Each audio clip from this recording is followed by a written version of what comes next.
Pensez. 컬럼버스가 신대륙을 발견하자 스페인이 정복 사업에 나섰고 프랑스와 영국이 뒤따릅니다. 국력이 딸렸던 영국은 17세기 전반기에는 국왕이 직접 통치하지 않는 자치 식민지를 설립합니다.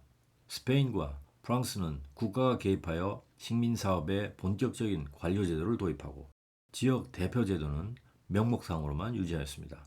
그들 눈에 아메리카의 영국 식민지는 혼란스럽고 모순투성이로 보였을 것입니다. 영국의 각 식민지에서는 총독이 권력의 정점이었는데 직할 식민지 총독은 국왕이 임명하였습니다. 영주 식민지에서는 영주가 총독을 선임했으나 국왕의 승인이 필요했습니다. 자치 식민지의 총독은 선거로 선출되었으며 국왕의 승인이 있어야 했습니다. 스페인이나 프랑스 식민 총독이 거대한 법적 권력과 그것을 행사하는 수단을 가진 데 비해 영국 총독은 그러지 못했고 국왕에게 보수를 받지도 못했습니다. 어쨌든 총독은 국왕을 대신해서 권력을 행사했습니다. 재판관을 임명하고 법정을 통제하거나 의회의 소집, 해산 그리고 연장을 의결할 수 있었습니다. 총독은 평의회를 설치하고 그 기관이 식민지 행정 또는 관리 조직을 이루어 의회의 상원과 같은 역할을 맡도록 했습니다. 하원은 선거에 의해 구성되었습니다. 하원은 모든 식민지에 있었는데 그들은 영국 하원의 흉내를 냈습니다.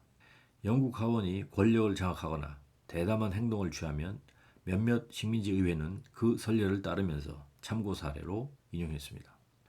영국 의회와 식민지 의회의 차이점은 성문 헌법 채택 여부입니다.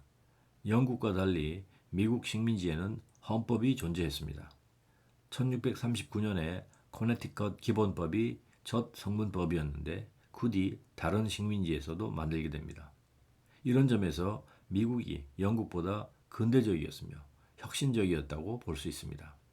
헌법을 가짐에 따라 식민지는 자족하고 성숙하고 주권을 가진 국가와 같은 느낌을 맛보았으며 사람들에게 권리, 자연법 그리고 절대 기준에 따라 세상을 보게 했습니다.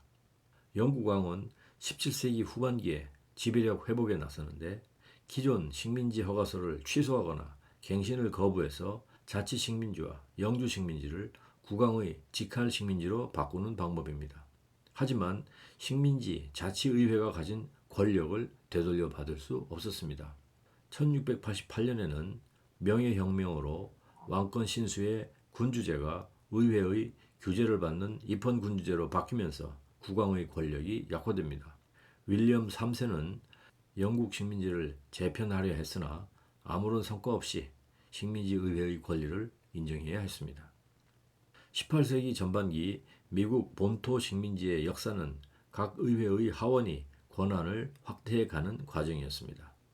자신들의 직무를 규정하고 런던에서 임명한 대리인을 감독하고 신문 보도를 통제했습니다. 나아가 재정 법안의 작성과 수정에 관한 전권을 확보함으로써 마침내 증세와 감세도 마음대로 할 수 있었습니다. 영국의 의회에서는 재무부의 막강한 권력 덕분에 할 수 없었던 일이었습니다.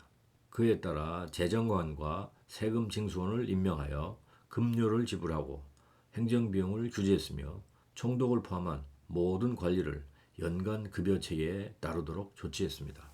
식민지 하원은 서서히 모든 행정 책임을 장악하여 스스로를 정부라고 생각하기 시작합니다.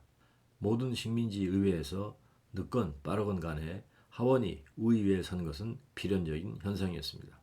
그 결과 아메리카의 영국 식민지는 세계에서 세금이 가장 싼 곳이 되었습니다. 정부는 매우 작고 권한은 한정적이고 예산이 적게 들었습니다. 뉴햄셔와 펜실베이니아 정부는 몇십 년간 법정 세금을 전혀 거두지 않았습니다. 세금은 요금이나 얼마 안 되는 인두세, 무역상이 부담하는 수출관세 또는 비교적 값비싼 수입품 가격에 붙이는 수입관세에 의존했으나 모두 액수는 크지 않았습니다. 이런 이점을 누린 채 미국은 독립의 길로 나간 셈인데 영국의 세금 징수를 호락호락하게 인정할 수 없었던 것입니다. 근대 정치는 1640년대 영국에서 발명되었다고 말할 수 있고 미국의 영국인 이주민은 어떤 의미에서 그 과정에 참가했습니다. 영국인이 미국 이주를 16세기 전반의 튜더 왕조 전제 정치 시대에 했더라면, 또는 18세기 전반의 휘그당 패권 시대에 시행했더라면 식민지의 사정은 많이 달라졌을 겁니다. 미국에 이주한 영국인은 본국의 근대적인 정치 전통을 제일 실리가 많은 시기에 활발하게 가져온 셈이었습니다.